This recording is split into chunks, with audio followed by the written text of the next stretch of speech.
Good afternoon. This is Gary Kavanagh here with Gript. I'm here today with Chris Snowdon, Head of Lifestyle Economics at the IEA. Chris, it's a pleasure to have you here.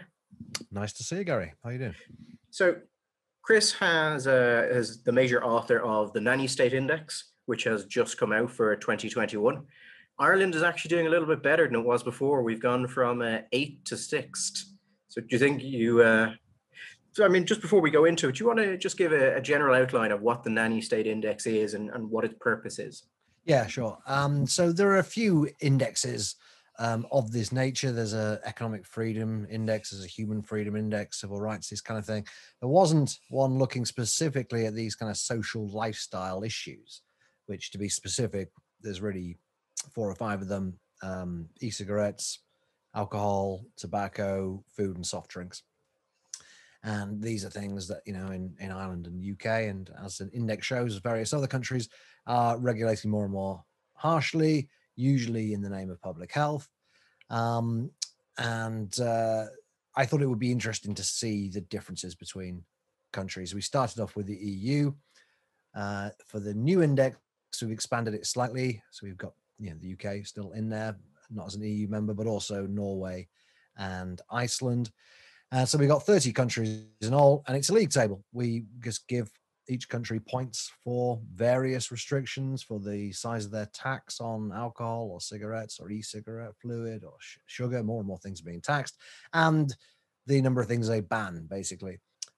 So minimum unit pricing was put in the previous edition. I put the booze curtain in now, thanks to Ireland, in the latest edition. And so it's always changing, and we do change the methodology from time to time. We've got to incorporate new policies that come along, but the basic rankings can be more or less compared year to year. And the new entry, Norway, is top of the list. Germany is right at the bottom of the list this year. That's good, by the way. Being bottom is good, being top is bad. If you're a liberal, at least. If you're a public health Puritan, then it's the other way around. But Germany comes not just bottom of the table, actually comes bottom of every category. So doing really pretty well. But in general, the picture is that most countries are getting worse at varying different rates. Eastern Europe, most of the Scandinavian countries and the English-speaking countries tend to do worse. Southern Europe tends to do a bit better as a general rule. So just what is it that it measures and what is it that it doesn't measure? Because I see here that Ireland and the UK are rated as exactly the same for e-cigarettes and vaping. But I think when you look at those countries, the UK seems to have, particularly the public health NGOs, seem to be much, much more accepting of it. There actually does seem to be a fairly substantial difference there. So is this just the strict policies and laws in place, and you don't really attempt to try and measure anything beyond that? Or what exactly are we looking at here? We're just measuring exactly that, laws and tax rates. I adjust the tax rates for affordability. Until this recent edition, we use GDP for that, but largely thanks to Ireland's GDP being so out of whack with incomes, we've actually changed it to median incomes. But yeah, income adjusted tax rates and the law as written. So we don't try and adjust or incorporate the enforcement. There have been some countries, Greece, for example, until quite recently, where they had on paper, a really strict smoking ban, but it wasn't enforced. It's very difficult to quantify that, so we've never attempted to do it. We're interested in really what the legislators intend as much as anything else. And we don't get involved at all at looking at general attitudes towards it. You're quite right that the UK health agencies and public health people are much more embracing of tobacco harm reduction and e-cigarettes than in Ireland. And it seems that maybe Ireland will start introducing more regulations, but the UK and Ireland can bottom of that particular category because they basically haven't gold-plated the EU's Tobacco Products Directive, which does regulate e-cigarettes in various different ways. Nearly every other country has added something on top of that, whether it's an e-cigarette tax or incorporating vaping in smoking bans. In fact, that's quite common now. There's 17 countries effectively treat smoking the same way when it comes to indoor use. So you were saying there that the general trend is towards countries getting worse on this, climbing up the index. What do you think is the primary drive behind that? Is it just increased state willingness to interfere in these areas, or what exactly do you think it is? Well, it's not primarily at the moment the EU. That's one thing to say. Norway is top of the table for a start. It's not even an EU country. There are one or two things that the EU has brought in mainly to do, in fact, exclusively really to do with e-cigarettes and tobacco. So you've got the mandatory graphic warnings. You've got the ban on menthol cigarettes now. But nearly all of this really is down to domestic governments. And the massive gap between someone like Norway or Lithuania at the top of the table, or the Czech Republic, or Czechia, I should say now, Czechia and Germany at the bottom, really does show you how much scope governments have for doing things differently. Where does the pressure come from? Well, I mean, it's just, you know, the global public health lobby is fairly united on certain policy objectives. Most of it's fairly straightforward. When it's not directly involving smoking, it's taken from anti-smoking playbook, if you want to call it that. So we're talking taxes. You know, if you don't want people to consume a product, you just put tax on it. That's fairly basic economics 101, law of demand. And then you've got various other things to discourage consumption. Banning advertising doesn't actually work really in practice, but they tend to go for something like that early on. And banning the use, by restricting licensing hours or the number of licensing premises. It's all what they call the 3 A's: affordability, availability, and advertising. They tend to be the supply side policies designed it, essentially just discouraging and deterring people from buying a product. They are sometimes aimed at the industry. It's kind of designed to put sand in the gears of how businesses can work. But often it's aimed directly at the public. So something like, you know, outdoor drinking bans, or indeed outdoor smoking bans. These are directly affecting the consumers and telling them not to do that. Where does it all come from? Ultimately, I mean, it's you know, the as I say, the general kind of global, certainly European public health lobby have certain things that they want to do. They tend to copy from one another. So once one country does something, there is a immediate conversation about, well, you know, Australia's brought in plain packaging for tobacco, we should follow them, or Hungary's brought in all these taxes on food and soft drinks, we should follow them. There's no particular reason why you would follow Hungary or Australia, you know, in the normal course of events, but you might be more inclined to follow the majority of countries that are not doing it, or the way that it's always been done in the past. But no, these, you get one country that is the trendsetter, Ireland, of course, with the smoking ban back in 2004. And then that is shown to purportedly work, and every other country must follow it. There's a big incentive actually for a lot of public health ministers or health ministers to do this kind of stuff. I don't know what it's like in Ireland. I think it's quite similar. You've had James Riley, for example, over the years. But, you know, these guys and gals, they find that they can get quite a lot of attention. They might even get an award from the World Health Organization down the line. They get quite a lot of publicity. And particularly if they're the public health minister, as distinct from the health minister, which is a pretty junior position in Britain, the public health minister. There's not a lot else they can really do. I mean, they could be planning for pandemics, but obviously they don't think about doing that. So they think about, you know, shall we put sweets in plain packaging or bring in a sugar tax? So there is a kind of political driver for doing this stuff. These people are surrounded by activists who are telling them they can save thousands of lives by doing X, Y, and Z. They get their name on the front of the paper for a while. There's a national debate around these things. Radio stations are always wanting to talk about, you know, what's the next thing we should ban. So it's part of the general public conversation, and it's usually fairly low cost for politicians to bring this stuff in. The costs are usually borne on industry or the consumer ultimately. But they don't tend to pay a big political price for it, and there isn't a massive financial price to be paid by the government. So, and with taxes, of course, they actually make money from it. So there are incentives there which tend to drive governments in a less liberal rather than a more liberal direction, and that will continue until the public starts, you know, demanding a bit more liberalism. Right, that handles politicians. But when we look at the broader kind of motivations for this, I know you yourself have written about prohibition in the United States and its links in with kind of religious, if you call it do-gooderism sort of thing. But looking at a lot of the countries up the top of this, they, if anything, they would be in that sort of post-Christian space. So what do you think is the motivation behind this on the part of these people? Well, it's interesting you bring in history, because I think it is an important point that the countries at the top tend to be English speaking, Eastern European, or Scandinavian. But there are exceptions. Denmark's a bit lower down the list for the time being. But there is a theory related to the temperance movement and alcohol, that the reason that you had a temperance movement in essentially Northern Europe is that you had people drinking a lot of spirits, and there was a lot of binge drinking, I guess you'd call it these days. You know, they didn't call it that 500 years ago, but binge drinking. Whereas the stereotype about people drinking kind of less heavily but more frequently in Southern Europe is pretty much true. So you have the spirits drinking countries in the north, the wine drinking countries in the south. The south never really had a temperance movement. I mean, even France never had a temperance movement. The other distinction is that the ones in the north tend to be Protestant, whereas ones in the south tend to be Catholic, and there's a different kind of obviously different mentality that goes beyond just religious belief from that. Ireland, of course, is the notable exception. Ireland did have a temperance movement in the 19th century, despite being Catholic. But by and large, that's how it tends to go. And even if you look further afield at places like, well, parts of America, New Zealand, Australia, these are all Protestant countries. And they all had a temperance movement, and some of them had outright prohibition. Parts of Scandinavia had outright prohibition.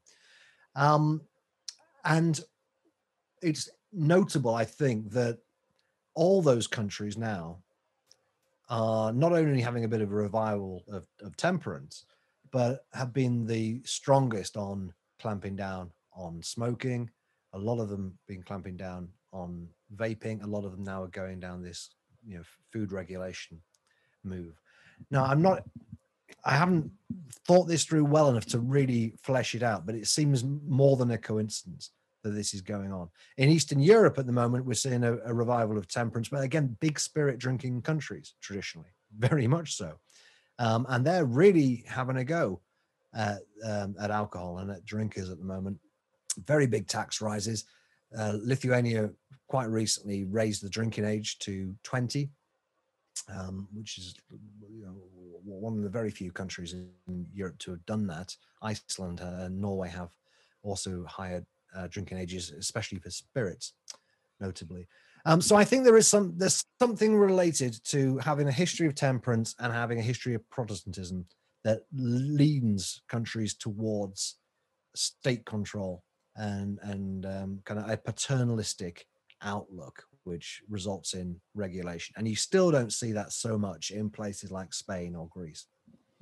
Although Greece actually is quite high. It's a bad example. Greece is the only Southern European country in the top half of the table, although that is a lot down to taxation. They've been trying to claw back money basically since the financial crisis, and they've been putting taxes up left, right, and centre. So looking across the things that the index grades, obviously there's going to be movement every year. But are you finding that in some of these categories, movement is largely shut down? And like on tobacco, are things relatively stable, or are they still moving around? Or is it the case that all of these are still live issues? They're all still live issues. There are still things happening in tobacco. Plain packaging hasn't really caught on as quickly as some anti-smoking proposals. Possibly governments have kind of realized it doesn't make any difference. I don't know. And you still see significant changes in tax rates. Tax rates are a big part of the Nanny State Index. We actually maybe explained this before, but we give things different weightings, as you always have to do in these indexes. So you have to decide what is more important, And when we were coming up with this in 2016, the basic rule of thumb was something that has a really big effect on consumers should be more important than something that has less of an effect on consumers. So although we've got, for example, advertising restrictions in there, and advertising restrictions do have an effect on consumers, we don't give them anywhere near as much weight as something like a smoking ban or taxes, which really have an effect on people's lifestyles, but also their disposable income. So we focus on taxes quite a bit, and they change quite a bit from time to time. So that will affect the rankings. But then there's movement across the board. I mean, it's not as if countries in Europe have exhausted what they can do with tobacco. It feels in Ireland and the UK perhaps they're running out of ideas. I mean, the latest slew of proposals in Britain this week it was pretty desperate stuff. It was like, let's double the price of cigarettes every 5 years, okay, and not allow, cigarettes to be shown at all, even in like reality TV programs, until 9 p.m. at the earliest. So it does feel like they're really scraping the barrel with tobacco now. But a lot of countries are still behind the UK, if you want to put it like that. So there's still places bringing in, vending machine bans, display bans, plain packaging, stuff like that. With e-cigarettes, loads of stuff that countries are thinking about doing and are doing. Denmark and Netherlands, I think, are both looking at plain packaging for e-cigarettes. And food and drink, I mean, a lot of countries score 0 on food and drink because they're not really doing anything.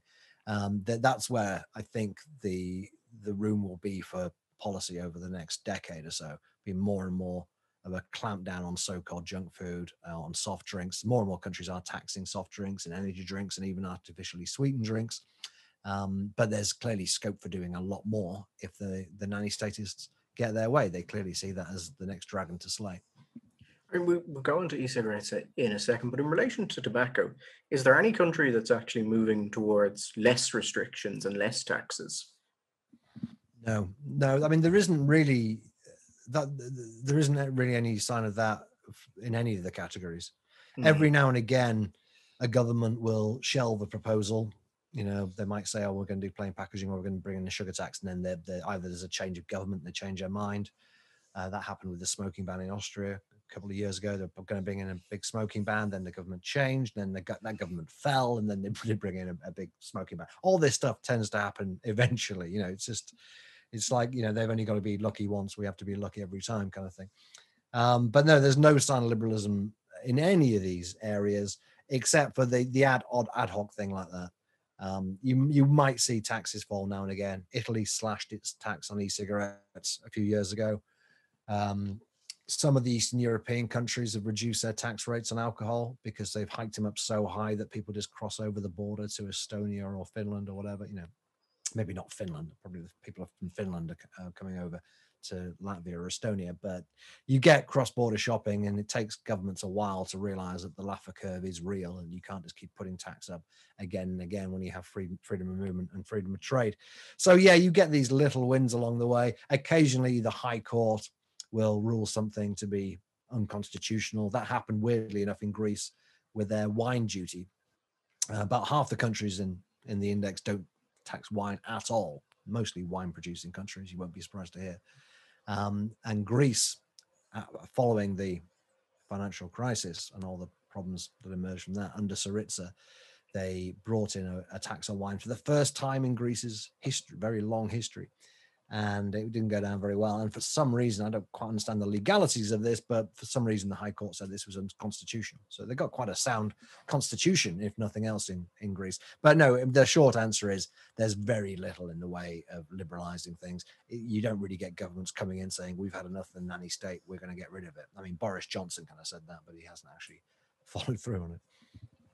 So looking at e-cigarettes, which is the category we actually score the best in, within Ireland, I mean, the laws are as they are, but we've seen considerable pushes coming from NGOs, health workers. There seems to be, on a sort of civil society level, nearly a consensus that we should move towards more restrictive licensing on them, that we should restrict flavors, maybe we should restrict point of sale, tax them at the same level of tobacco. Now, when I looked into it, e-cigarettes seem to be a tool which is very effective at people quitting smoking, is much less harmful, and also saves smokers considerable amounts of money, which is obviously a massive concern because smokers tend to be, at least in Ireland, and I would imagine across a lot of Europe, they tend to be more working class. The unemployed are far more likely to smoke, those with mental health issues, the homeless. And I imagine this is something you've run into in other countries. So do you have any idea what the major push against e-cigarettes is? Because when you look at the actual raw statistics of it, it seems like a potential win in an area of public health where public health officials have spent decades trying to get movement on it and have not failed, but have been very much ineffective in a lot of their attempts to get people to actually stop smoking. Yeah, and in England, the good guys won on that, and most of the public health people have kind of followed suit. But we were lucky in a way. I mean, public health people tend to go with the crowd. It's not a coincidence that in England, nearly all public health people are pro vaping, but in Australia, they're nearly all anti-vaping. They've all got access to exactly the same evidence. What happens is that a few people stand up and say, actually, I think this is good, or I think this is bad, and everybody else just follows them. And when we had Public Health England come out and be quite bold on e-cigarettes and say, no, this is definitely something to welcome. We know that they have if they have a risk at all, it's a fraction of the risk of smoking. And then you had that kind of proven, really. If you just looked at, as you say, the aggregate data, you see vaping rates going up quite sharply. You see smoking rates going down quite sharply, having been flat for years, despite all the nanny state policies that were thrown at smokers, the smoking ban, the graphic warnings, all this stuff didn't really make a mark at all on the smoking rate. Vaping comes along, suddenly smoking rates fall. Now, of course, causation, you can't prove it. But if you have a plausible theory and you have millions of vapors saying, yeah, I used to smoke like a chimney, as I did, and now I only vape, then you start to pay attention to that. So why aren't other countries, or why aren't all the other countries following suit? There are a number of reasons. One, to be cynical about it, is from the point of view of government, there isn't a lot of tax money to be made from it. Even if you do tax e-cigarette fluid, you're never going to be able to tax it at the kind of rate that you're taxing cigarettes. And cigarettes are, they're a small but significant contributor to the government's revenues. So that was definitely, for example, a factor when Italy brought in quite a big tax on e-cigarettes. And then the politicians were pretty open about it. They said, look, we're seeing our tobacco duty revenues falling, so we need to claw it back somehow. Okay, fine. But, just don't pretend that your anti-smoking policies are about health in that case. Another reason is that you've got some pretty fanatical people, particularly on the west coast of America in academia, very lavishly funded, ultimately by cigarette taxes. And they've never liked e-cigarettes. They've never liked the sound of them. Why wouldn't they? Well, I think there's basically two reasons why public health people might be against e-cigarettes. One is that the tobacco industry is now involved in the market. Now, the tobacco industry didn't invent e-cigarettes. They didn't even buy up or start selling e-cigarettes until 2013, once it already become really quite well established. And they understandably saw them as a threat. And so what do? You see something as a threat? Well, you can lobby against it, as I think some of the companies did and possibly still do. Or you can say, if you can't beat them, join them. So, if this is the way the world is going, then we need to get on board that. And I think that should be welcomed. I think, the tobacco industry isn't just going to disappear and throw up its arms and say, okay, we're going to get out the cigarette business, unless it has another business to go into. And this is an obvious one to go into. So that's the first reason some people don't like it, because they associate it with the tobacco industry. They see it as a way for the tobacco industry to survive. And they think that somehow they're going to defeat the tobacco industry in the near future. It's not going to happen. It's utopianism, but that's what they think is going to happen. So they see that as an obstacle to destroying the tobacco industry. The other reason is, I would just sum it up as being basic Puritanism, which is, there used to be a sort of thought experiment you'd hear some smokers say, which would be, if there was a cure for lung cancer tomorrow, or if cigarettes could be made totally safe tomorrow, would the anti-smoking people still be against them? In other words, is it a moral thing with these people? They just don't like people enjoying themselves, or they just don't like the smell of tobacco smoke? Or is it genuine paternalism? They really think people would be better off not smoking. And the e-cigarette thing has more or less answered that question. You've got something that is as close to safe as any smoker could really ask for, and yet there are still people who are against it. The WHO, World Health Organization, only a couple of months ago put out a press release. No, actually, yes, it's a lie. Last week, put out a press release saying switching to e-cigarettes is not quitting. And you hear people say that sometimes, if you go around vaping, they say, yeah, well, when are you actually going to quit? Well, I don't smoke at all. Yeah, but when are you really going to quit? You mean quit nicotine? Well, why should I quit nicotine? I'm quite happy consuming nicotine. It really does come down to that this is none of your business kind of thing. So those are the two reasons. There's a kind of moral puritanism and absolutism. Well, we need to work for a nicotine-free world, which is another thing the WHO came out with quite recently. Not just a tobacco-free world, but a nicotine-free world. Well, I don't think either of those ambitions are realistic, and you're going to do a huge amount of damage by trying to achieve them. And there's also no economic or ethical or even health justification for working towards a nicotine-free world. So let's just be a bit more pragmatic about it. And that's what it comes down to. It's the pragmatists versus the idealists. The idealists think that we're only a few years away from wiping out smoking, wiping out the tobacco industry. So why compromise it now by allowing this, by allowing people to vape or use other safer nicotine products? The pragmatists, on the other hand, realize that that is a fantasy. It's not going to happen. Prohibition doesn't work, and people, you're not going to get 1 billion smokers suddenly deciding to stop using nicotine. So that's what it comes down to. You've got idealists, and you have a lot of idealists on the west coast of America. Natural prohibitionists, they only like supply side measures. It's all about just kicking smokers and kicking the industry until they fall over. And that is actually having, and has had for some time now, diminishing returns. Even tax rises, which do have an effect on consumption, are producing unintended consequences in the black market, are making the poor poorer, and smoking now is, overwhelmingly really within the kind of lower socioeconomic groups. So people, talk about health inequalities, but they're quite happy to kick smokers with these kind of tax rises. So yeah, that's there's probably other reasons why some people are opposed to it, but I think those are the two main ones. So one area it's not technically e-cigarettes, and it's not really the tobacco area either, is this area of heated tobacco products. It's not really coming up in Ireland at all, but is there any movement on that at the European level, or where would that fall in the index actually? It's included under tax. It's actually something that we added this year. So there's a little category for heated tobacco duty, because more and more countries are taxing it. I mean, they all tax it, but a lot of them are bringing in a new category specifically for heated tobacco. The UK actually taxes it more than anybody else. The tax, I think, everywhere is still a bit lower than it is for cigarettes, which makes sense from a harm reduction perspective. There is quite a bit of evidence on their harm reduction potential. The UK Committee on Toxicity a couple of years ago said that drastic reductions in the levels of this chemical, a lot of the sort of candidate chemicals that we think are associated with cancer are emitted at a much lower level. There's much less side stream smoke as well, so also known as secondhand smoke.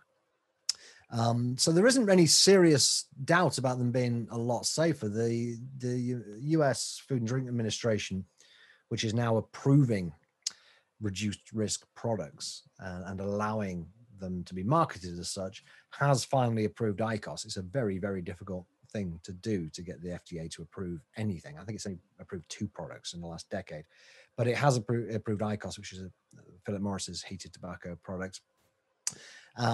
And you're right, they kind of have flown under the radar in a lot of places, partly because you can't advertise them anywhere. So it's quite difficult to let consumers know about it, but also anti-smoking campaigners have not noticed them too much. So it's certainly not been going on about them as much as they have about vaping recently. Nicotine pouches are another one, where they've kind of flown under the radar, even though this is kind of like snus. If you're aware of snus,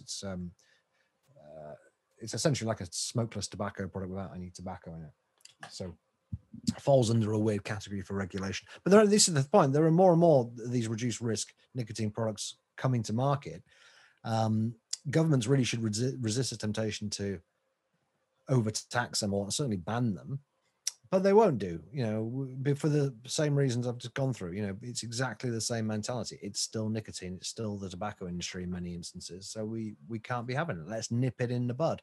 Well, it's very counterproductive nipping these things in the bud, because I like vaping. Clearly, a lot of people in Britain, around the world, like vaping, find it a totally, satisfactory substitute for smoking.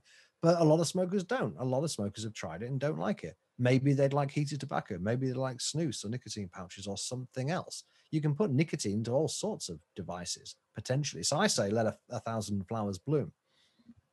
So in the Irish context, the tobacco discussion appears to be effectively totally over. There is broad sale agreement that whatever happens or whatever restrictions are put in place, that's fine, and we'll just do it without discussion. E-cigarettes are actively being discussed, but there is sort of a feeling it might be the next year to 2 or 3 years before we actually start seeing harsh regulation and a real talk of a crackdown. What is actively being discussed at the minute, though, is alcohol, mostly the minimum unit pricing of it. Now, our cabinet has just signed off on that. They're moving forward with it. We've seen restrictions coming through over the last couple of months.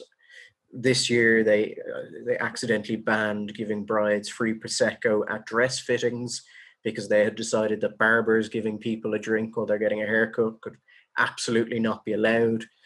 It strikes one as a real sort of denormalization project. But one thing we hear constantly when MUP comes up in Ireland is Scotland. But Scotland did it, it worked. There was no cross border traffic. People didn't go down south to pick up alcohol. And this would obviously be something that you'd be aware of. Was that the Scottish experience? Did it work in Scotland? Yeah, I think it's still too early to say, in all honesty, and it depends what you mean by work. I mean, my idea of policy working would be if the benefits outweigh the cost. I don't think anyone's really doing a full cost benefit analysis. I think, to be fair to the Scottish government, they have commissioned some reasonably good people to evaluate it, and the stuff I've seen coming out so far from the evaluation has mostly been quite good. It's difficult to assess because, well, partly because of COVID. I mean, it's going to be very difficult to assess it from sort of last March because we've seen crazy things going on with alcohol. I mean, it seems to be, and I discussed this with one of your public health people in Ireland on the radio recently. You've seen alcohol consumption fall pretty much everywhere. Actually, not quite everywhere, but most places. Certainly in Ireland, I think it went down by 6% last year. It went down. We haven't got the figures yet in the UK, but it definitely went down last year. But alcohol-related harm went up really quite sharply. I mean, quite an alarming increase in alcohol-related harm. I wouldn't be at all surprised if you see exactly the same thing in Ireland. Globally, alcohol consumption has gone down by 6%. Again, I would be surprised if you see a reduction in alcohol-related deaths or alcohol-related harm as a result of that. But here's the thing. You should do according to the kind of mentality that is behind minimum unit pricing. There should be a direct correlation between consumption and harm. And you should see the effects of harm from a drop in consumption really quite rapidly, which is true, actually. When you do see a correlation, it does tend to be quite rapid. But you don't always see a correlation. And when you do see a correlation, it tends to be because heavy drinkers are drinking less. And heavy drinkers drink so much of the alcohol in any given society that if you have fewer heavy drinkers, for whatever reason, you'll see a reduction in consumption. But that doesn't mean that if you just reduce consumption by any means, you're going to see a reduction in alcohol-related harm. This is putting a cart before the horse situation. You kind of, it's the tail wagging the dog. Getting people who are not drinking excessively to drink less alcohol is not a benefit to anybody. But you can reduce alcohol consumption that way. What you need to do is you need to target heavy drinkers. And some people would say that minimum pricing does that because heavy drinkers often drink the cheapest alcohol. The question then is whether dependent drinkers are going to be significantly influenced by a hike in the price of cheap cider or cheap beer, or if in fact they're just going to switch to something else. The evidence from Scotland is, I would say, equivocal. I mean, there was a slight rise in alcohol-related deaths in the first year of minimum pricing, or the first 8 months of minimum pricing in 2018, basically. It came in May 2018. There was a slight rise then. There was a fall in 2019 of, I mean, not a trivial fall. Rates went down by about 10%, I think. That's by no means unprecedented. They'd fallen by at least as much as that 2 or 3 times in the previous 20 years. So it could be coincidence, or it could be at least partially connected to minimum pricing. I'm open to that being a possibility. Certainly alcohol consumption went down a little bit after minimum pricing came in, whereas it didn't in England. So if you want to use England as a control group, then I think you can probably say there was an effect from minimum pricing there. But it only went down, if I remember, by 2.9%. That doesn't seem to me to be a colossal or even really very meaningful reduction in consumption, given that we were told to believe that minimum pricing was the single best way of reducing alcohol consumption, alcohol abuse on the table, even better than tax rises, we were told. Scotland went to court, went to the European Court of Justice, making exactly that case, because the Europeans said, well, can't you just increase taxes? If you increase taxes, then you'll affect the rich as well. And it's actually the rich who drink more than the poor on average, right? No, they said, no, it's the single best thing. And that's why you've got to let us do it. 2.9% drop in consumption. We shall see what happens with alcohol-related deaths in the years ahead. But it doesn't seem to me like it's had very much of an effect at all. But as I say, the COVID thing will screw things up. But it's going to, a final point in this, because I think it's important to note that Ireland saw a reduction in alcohol consumption of 6%, I believe, last year. Mm-hmm. Minimum pricing, if you believe that little drop was entirely due to minimum pricing in Scotland, 2.9%, Ireland has seen twice the effect of minimum pricing without doing minimum pricing, just by virtue of lockdowns and the pubs being closed. I don't think that will lead to a reduction in alcohol-related deaths. I suspect you'll be very similar to England and you'll see an increase in alcohol-related deaths. Why would that be? Well, because it's not really about the price. It's about people's circumstances. We're not talking about moderate drinkers are not dropping dead from alcohol. It's very heavy drinkers who are dying from alcohol. And they're not drinking alcohol because it's perceived to be cheap. It wasn't cheap in Scotland before minimum pricing came in, compared to most of the countries in the Nanny State Index. It certainly isn't cheap in Ireland. There are deep psychological reasons why people become alcoholics. It's a very complex issue, but you're not going to change them by bumping up the price of white cider. They're just going to switch to spirits, probably. In Scotland, big increase in the sale of fortified wine, massive decrease in the sale of white cider, which was the kind of the emblematic alcoholic drink that the minimum pricing campaigners kept going on and on about. Yeah, that basically disappeared pretty much from the market. But people started drinking Buckfast instead. They started drinking spirits instead. Is it better for people to be drinking Buckfast and spirits than cider and beer? I think probably the jury is out on that. And there has been evidence from Scotland looking specifically at the drinking behavior of heavy drinkers, and also alcohol-related hospital admissions, which haven't gone down. So yeah, there's quite a bit of evidence showing it hasn't really had any effects. We might get more of it, and Wales has also brought in minimum pricing. We can see what happened there. But I mean, Wales brought in minimum pricing in the middle of lockdown, so there are confounding factors there. But yeah, we certainly haven't seen any effect in Wales either. So yeah, I wouldn't get too excited about it. And the minimum price in Ireland is quite a lot higher than it is in Scotland. So it's really going to hurt people on kind of lower middle incomes. Yeah, I mean, it's been quite interesting to see, because we've been, people who are against it have been pointing out that problem drinkers, incredibly heavy drinkers, have an addiction. They may not be terribly price sensitive, and it may end up that they just end up spending more of the household income on alcohol because they are trying to deal with an addiction, with uncontrolled drinking in certain cases. The people it will impact are people who are just enjoy drinking for enjoyment at whatever level. And the point you make on alcohol-related harms and alcohol-related deaths, a lot of the organizations we've seen in Ireland pushing for this have sold this on the basis of, well, it will increase public health and it will drive down harms. But they will also say things like there is no safe level of alcohol consumption, that even a single drink is harmful. So I would suspect to them that a fall in the alcohol consumption rate will be enough, will be taken as, we have done the good thing here. One thing of particular interest and one concern that we have in Ireland at the minute is about Northern Ireland, because Northern Ireland has also been talking about bringing this in, but is lagging behind the Republic on it.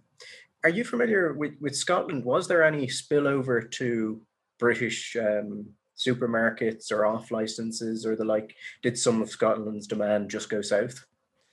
There was some, and I know that because I've seen photos of people doing it in the supermarkets of Carlisle, and I've heard from people who do it on a fairly regular basis. The scale of it we'll probably never know, because unfortunately the Scottish evaluation didn't include that. Seems to me a reasonably easy thing to test, actually. If you just got the sales figures from shops and supermarkets on either side of the border, you could you'd probably see an effect. So yeah, it's happened to some extent. And it does make economic sense if you've got a van in particular, or even just a big boot in your car. If you're a big fan of strong cider and you don't live too far from the border, then yeah, it makes economic sense to do it. It'd be more interesting to see what happens in Wales, because there you've got a very short distance between Wales and England. I mean, big towns in Wales and England. I mean, supermarkets in Wales and England are very close together. You just have to go over the Severn Bridge, which the government helpfully got rid of the toll on just before they brought in minimum pricing. So that made things even more economically enticing. And I'd be amazed if there hasn't been a lot of cross-border shopping going on between Wales and England. And there's bound to be, of course, in Ireland. I mean, there already is. Even I know that, and I'm English. And then that's why it was slowed down for so long, because I know the public health bill was passed years ago, and they've been waiting for Northern Ireland to do it. And because Northern Ireland has tended not to have much of a functioning government, they just decided to go for it. But yeah, it's just going to exacerbate that, isn't it? Very good for people in Northern Ireland, I guess, if you run a shop. Yeah, if you're near the border, it's not a long drive. So I suppose the last thing on this is food and soft drinks. Now, Ireland doesn't really have much of a conversation on that. We've seen things like there's talk about requiring restaurants to have calorie counts on their menus, sugar taxes, those sorts of things. But what's the sort of conversation on that you're seeing in places like Hungary, who seem to be near the top on that? And what are the sort of things we could be expecting down the line here, I suppose? Well, Hungary's got something called the chips tax, which goes far beyond chips, whether they mean fried chips or potato chips. They tax so many foods, all at different rates. But anything, there's a specific tax for jam and peanut butter and what have you. So extensive taxes on foods that are high in sugar and salt and fat. Really, a public health person's dream of what they'd like to do. Hungary, I think, has an even higher rate of obesity than the UK, which is saying something. It's certainly in the top 3 in terms of Europe. And they've had this chips tax in for quite a long time. So there's no obvious signs that it has been effective. So yeah, that's something that I think we can see more of.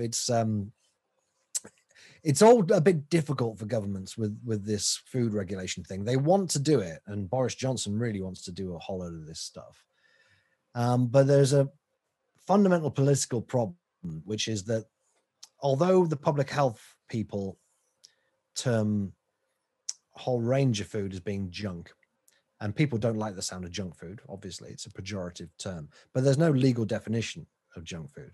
What we've got instead is a really quite puritanical category of high in fat, sugar, and salt, HFSS. And that is, in fact, what Boris Johnson's anti-obesity policies are going to be aimed at: high in fat, sugar, and salt. And that's a much broader category than what most people think of as junk food. When people think of junk food, I think they mainly think of fast food, right? Fast food restaurants in particular. High in fat, sugar, and salt encompasses olive oil, roast lamb. More obviously, it includes things like jam and ice cream. I mean, they're obviously very high in sugar, but still, do people really think of jam as being a junk food? I remember Jeremy Corbyn saying he was very anti-sugar a few years ago. His hobby is making jam. So this is kind of disconnect in people's minds between what they consider to be unhealthy junk food and what actually, in simple scientific terms, is actually very high in sugar, salt, or fat.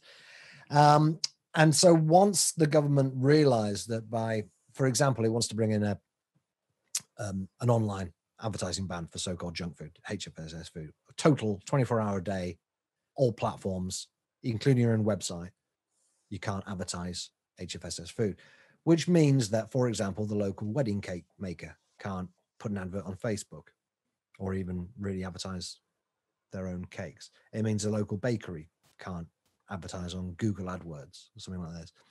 And very quickly, people start thinking, I thought this was about McDonald's, but actually it's about mustard, and all these other products. It's for most sandwiches, any desserts, any confectionery, any biscuits. And suddenly it starts to look a bit over the top. And no other government has tried to do what the UK government is currently doing in terms of advertising. And not just advertising, also about where you can place products. So you can't place these products at the end of the aisle, at the checkout, at the entrance of supermarkets. Where are you supposed to put them? Where is a supermarket supposed to put its Easter eggs at Easter? The only place where there's really room is the big entrance. So there are massive practical problems with it. The more you drill into the detail, the more ludicrous it seems to the vast majority of people who happily eat so-called junk food all the time without thinking of it as such. That's the issue. And I don't see any easy way around it, because I think you open yourself up to serious legal challenges if you start saying, actually, we don't mean all food that's high in fat and sugar and salt. We just mean these specific American fast food corporations. They can't advertise, but everyone else can. I think legally in most countries that would be a bit dodgy. Sorry, 20 years ago, a lot of the things we've seen now, the sort of nanny state stuff, would have been seen as a totally unacceptable intrusion into either the market or into people's choice, or even just kind of petty and mean in relation to some things like maybe muck. From your work putting together this and seeing kind of the standard of debate across these countries, is there anything you think is currently sort of not really considered a serious thing, but is going to become a major new front for this over the next couple of years, or is kind of moving in that direction, but is currently just seen as totally beyond the pale? Yeah, I think probably two things stand out. One is just the total prohibition of cigarettes, which is now being quite openly talked about amongst public health people. And I dare say some country, maybe Ireland, some country, maybe England, will introduce it. It'll be controversial, but the eyes of the world will be on this country. It will probably actually, I mean, Bhutan actually already does ban cigarettes, but it needs to be a slightly larger country than that. Maybe New Zealand or somebody will ban cigarettes, and there'll be a huge public debate about it. The world will be watching, and whatever happens, it will be seen to have worked, and that they'll say the sales of cigarettes collapsed nearly to zero. It works, and then it will be another case of we've got to, this country is the world leader, we've got to follow them. I think that's one thing. I think the other thing, which probably seems silly now, but could happen, is a meat tax, maybe specifically red meat or processed meat to start with. But on that issue, you've got some public health people aligned with a lot of environmentalists, because there are supposedly climate change and greenhouse gas emissions around beef in particular, but meat in general. And also, of course, you've got the vegetarians and the vegans. So you've got three special interest groups there who are pretty good at getting their voices heard, who all want the same thing. And it would be very unpopular with a lot of people. Perhaps they'd start the tax off quite low to begin with. Maybe it would be earmarked for some particular nice sounding project. That's always a good way to get people on side with taxes. But I think that will happen. Again, I'm not sure there are any countries do it at the moment. I don't think so. But somebody will, and it will be portrayed as a great success, and the rest of the world will follow, and eventually the EU will have a EU-wide stake tax or something. I think those two things, maybe they don't even sound absurd anymore, either of those ideas. I mean, they do get written about from time to time. So, just I suppose as a final question, it often seems like a lot of the movement we're seeing on this is coming primarily from NGOs rather than public demand for it. Yeah. So, if a member of the public or someone in a particular industry is interested in fighting for more kind of reasonable policies here that focus more on individual choice and allowing the market to operate, is there anything you've seen be effective in any of these countries, or is there anything that you would recommend these people would do, perhaps to avoid a situation where we end up with law that is either oppressive or, as I said, just petty and mean?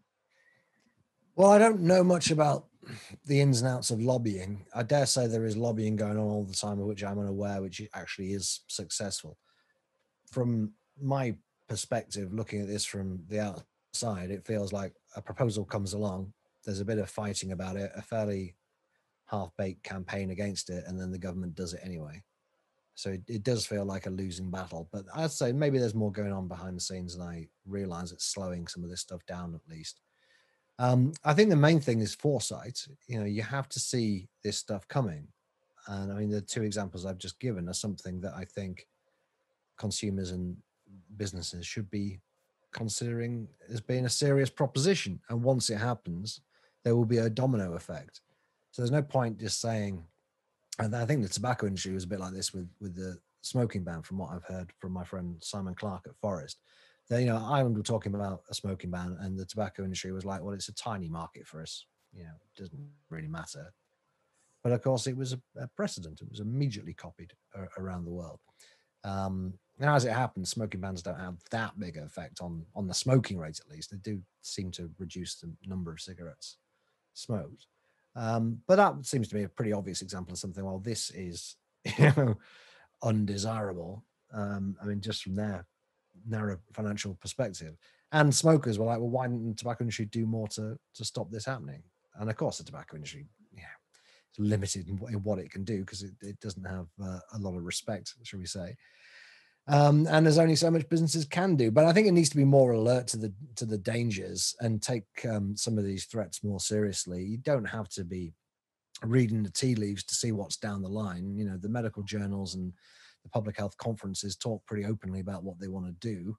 In the case of alcohol, food, and soft drinks, you've got the blueprint from what they did with smoking. That's one of the things that got me into this line of work in the first place, is I'd seen what happened to smokers. I was a smoker myself at the time. I could see them saying they're going to do exactly the same kind of things with drinkers and people who eat food. And I thought, this shouldn't be allowed to happen. We need to stop this. So no, I don't have any specific campaigning tips, and I'm not, I don't think I'd make a very good campaigner, but I think you need to take these people seriously when they say things, assume the worst, assume that at some point the nanny statist will find some gullible or egotistical health ministers in some country in the world, and they will really push for this to be their thing. And then after that, there's a good chance the dominoes may fall. So it's a huge job of work. As I said before, they've got to be lucky once, we've got to be lucky every time. But also the other thing, I guess, is engage with the consumers. If we're just talking here about industry, engage with the consumers. If we just talk about consumers, get engaged, do something about it. I don't know. I just said I don't do any campaigning, so maybe I'm a fine one to talk. But the EU and the MEPs, in all fairness to them, they did listen to vapers a few years ago when they said this tobacco products directive is unacceptable.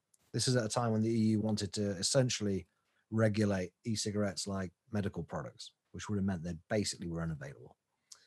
And it was thanks to some good grassroots campaigning by vapers, who tend to be fairly vocal anyway, going over to Brussels, waving the placards around, meeting MPs, giving their testimony, as it were, explaining. So they've got a good story to tell. I smoked 40 a day for years and years, and I picked up a vape and I've never smoked since. It's a compelling story. Maybe it's more compelling than somebody is saying, I don't want my liberties taken away, I guess. So perhaps it's easier for vapers, but the vapers are going to have to do it again, because there's a new tobacco products directive coming down the line. They're going to probably try and ban e-cigarette flavors and various other things. It's hard. It's a hard job of work. Industry have got lobbyists who are paid to do this. Consumers are a disparate, generally not very high income group of people who have got better things to do. That's what it comes down to. They haven't got the time to be constantly engaging with this professional interest group. And as you say, they're nearly all funded by the state, these NGOs. I know, Alcohol Action Ireland, classic example, literally set up to lobby for a piece of legislation. In Scotland, all the main temperance groups are funded by the government, which is good as saying funded by the SNP. The SNP want this policy, these pressure groups push for. I don't know who's pulling whose strings, but it seems to me to be basically a corrupt system in which governments pay for their own pressure groups to put pressure on them, and then they can say they're bowing to pressure. It's a pretty disgraceful state of affairs. It happens a lot at the EU level as well. So be alert and get your voice heard. Politicians will listen. The support for this stuff in politics amongst most politicians, it's kind of wide but pretty shallow. They do it because they don't think there's a cost to it. If they feel there is going to be a cost to it, politically in particular, then they'll think twice. They're not that committed to this kind of stuff. It's just one of many policies that gets passed across their desk from day to day. The public isn't going to be out. It's not going to change the course of elections if they don't bring in minimum pricing or plain packaging. Most people don't care. They capitulate on these issues because they have a very intense and fairly small group of largely state-funded lobbyists putting pressure on them. If they get a bit of pressure the other way, they might make a different decision. Chris Snowdon, Head of Lifestyle Economics at the Institute of Economic Affairs. It's been a pleasure to talk to you. Great speaking to you, Gary. Take care.